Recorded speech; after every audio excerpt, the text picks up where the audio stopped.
What's up everyone? My name is Dr. Rice and today we're going to be talking all about the COVID-19 variants. This video will be broken down into a few different parts. First, I'll talk about how mutations form in viruses. Then I'll talk about the three major COVID-19 variants that have developed so far. And then at the end, I'll answer the question of whether or not these new variants will or will not be covered by the vaccines. So it's important to discuss a little bit of how these viruses can mutate to begin with. COVID-19 is actually an RNA virus. What the heck is RNA? RNA is essentially a virus's blueprint that allows it to create its proteins. It acts sort of similarly to the DNA within our body and how we're able to make our proteins that we need to live. Specifically for COVID-19, the major protein that it uses its RNA to produce is something known as the spike protein. If you'd like to know more information about the spike protein, especially in the context of why it's so important in the vaccines that we have,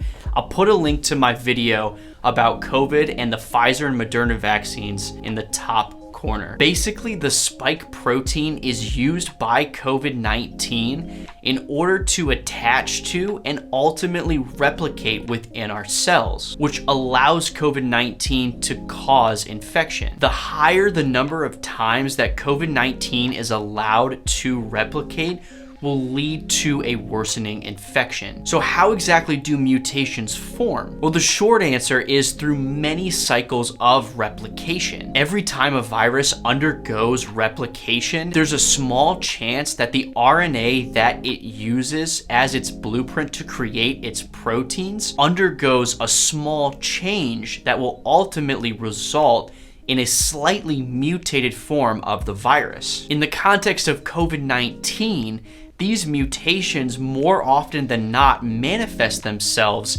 as slight alterations to its spike proteins. If this occurs, this new variant will eventually become the dominant form because a virus's goal is to infect and replicate as many times as possible. The best way to stop variants from forming is through vaccinations. Getting a vaccine allows your body to create antibodies, which will ultimately reduce the total number of times that coronavirus is allowed to replicate in your body. So the first variant to discuss, and the one that's probably gotten the most press at this point, is the B.1.1.7 variant, also known as the UK variant of the coronavirus. This variant was first detected a few months ago, but has since made its way pretty much around the world, especially in the United States, as we've now had confirmed cases in over 25 states. This variant has increased transmissibility and will most likely become the dominant form of coronavirus over the next couple of months. One preliminary study done on this variant, which only included about 8% of the UK's total population with coronavirus, showed that individuals with the B.1.1.7 variant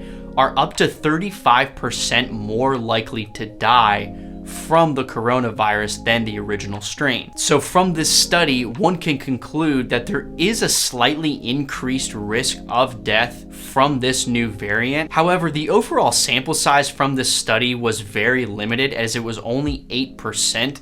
And it was just one study that studied this. More research will definitely need to be done before we can conclude whether or not this new variant actually has a higher mortality rate. The second major variant has been found in South Africa. This variant has about 8 different mutations within its spike protein and is said to be up to 50% more infective than the original virus. It is unknown at this time whether or not this variant actually causes increased chance of death than the original virus. And the third major variant has been found in Brazil. This variant has several mutations within the virus itself as well as its spike proteins. And scientists have concluded that it behaves similarly to the South African variant. Again, we're unsure at this time whether or not this variant actually increases one's chance of death if he or she contracts it. So how do these new variants stack up with the popular vaccines?